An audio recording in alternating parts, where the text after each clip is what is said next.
Okay, it's time for the Weisenberg Perspective and front page on Newsday.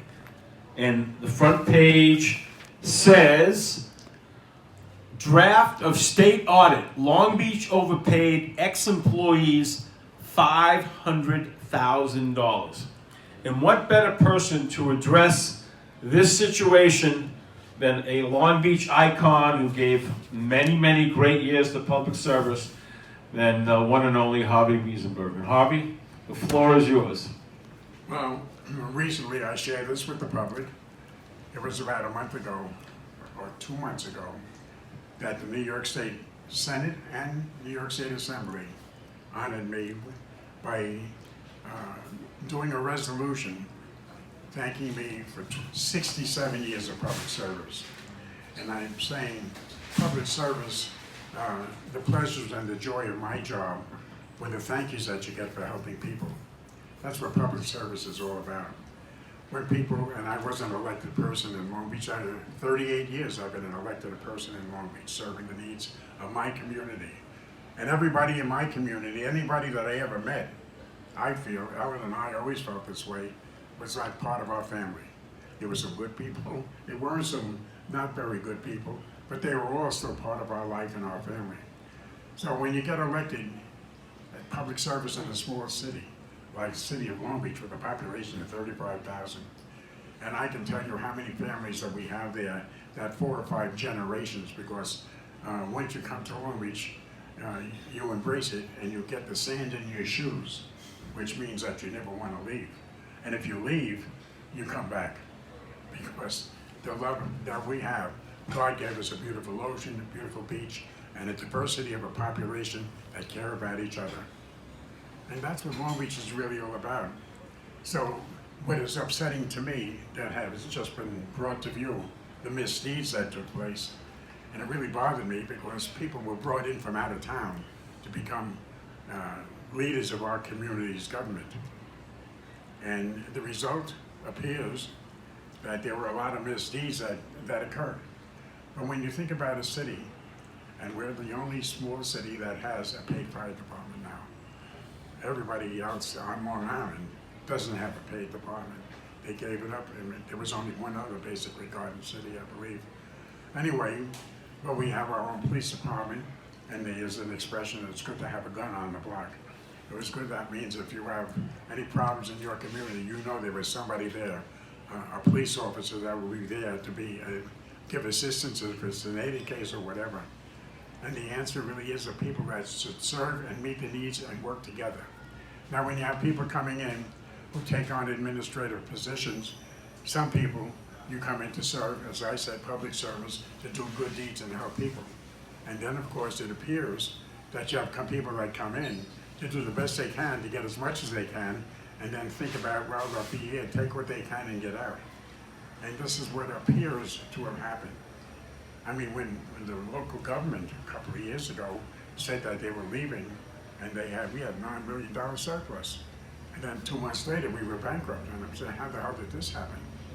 Well, now the state controlled the most popular and best public servant in the state of New York. The controller, Tom DiNapoli, did an audit of our city. And he didn't do it, his staff did it. And the staff came down and found, obviously, the misdeeds, because the newspapers have printed this and saying over $500,000. Now I want you to understand, the people in our city can't afford, we're probably the highest taxed, one of the most highest taxed people in the state of New York is our city. We pay more for our utilities, our electric bills, so it's difficult for us to be able to stay here, and our taxes, 60 or 70% of our taxes are our school taxes. We have fine schools, but it costs money. So there's a real financial burden on the people that live here. And the answer really is, when you have people serving government, you expect that you don't bite the hand that feeds you. And obviously this is what has taken place. So what I'm asking, and I'm aware of, and the people are asking, is that the investigation will reveal the misdeeds, and I hope that politics doesn't take over. And what has to be done here, I don't care what party you're in, but people have to judge whoever is doing the misdeeds. And it's proven to be that they did, in fact, do something that is against the law, that there will be a punishment to make people aware that you should not and could not do this and get away with it. And that's why we have a district attorney, and I have confidence in our DA. And when I hear, because people are saying to me, that Long Beach people are not cooperating. That's what I see in the newspaper. I don't mean they don't cooperate, that's because they don't want to talk about the people that did the misdeeds, but the answer really is they have an obligation and a responsibility. And I'm saying, you know what, that maybe the FBI should come in, let the federal government come in, but somebody come in to make sure those people who took money that they should not have had, they're taking it out of the people that live here. And we have a very minority-driven need in our community. We're very diverse, and we have people that are making it harder and harder to be able to stay here. We certainly don't want people to come in here, take money that they didn't earn or deserve, and be able to get away with that.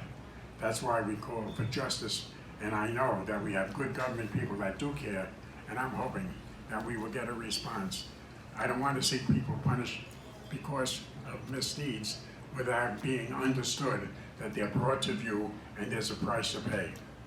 There's a price to pay when you do bad things, taking funding away from the city that needs it so badly for our workforce. And I'm bringing that to view because the last time we spoke here, and I look, and we just had an event where people from the city were working from 9 in the morning till 9 or 10 o'clock at night. We had volleyball tournaments. We had at least 65 teams out there, or more than that, raising money because our beaches are being used for volleyball to raise money for Michelle O'Neill's cause, people with disabilities and cancer. And then we have but our city workforce works day and night help people to get resources. These are the people that are not getting rewarded for their efforts. These people need the money to be able to have a decent salary and the resources. Without the volunteers that we have in Long Beach, people working together, we would never have the success that we have in doing the things that we get done. Right now, today, we had an international surfing contest that's been going on for days. International. I watched some people from France and South Africa out on surfboards in a world acknowledged surfing contest that we hosted, that Scooten helped set up in Long Beach. I mean, it's wonderful to be able to get this done, but it takes the sanitation department, the lifeguards, the police department, parking, and all the other resources of our workforce. Look, Long Beach is great and popular. The answer really is they should be rewarded and paid for the things that they do. Let's make sure the money that is belonging to our people that work here legitimately get paid and have a standard and a quality of life. That's what we all want. So I thank you for the question, and the answer really is, please do what's right, and let's make sure that we have a follow-up, that everybody have confidence in government. We thank Harvey Weisenberg for, once again, the Weisenberg perspective.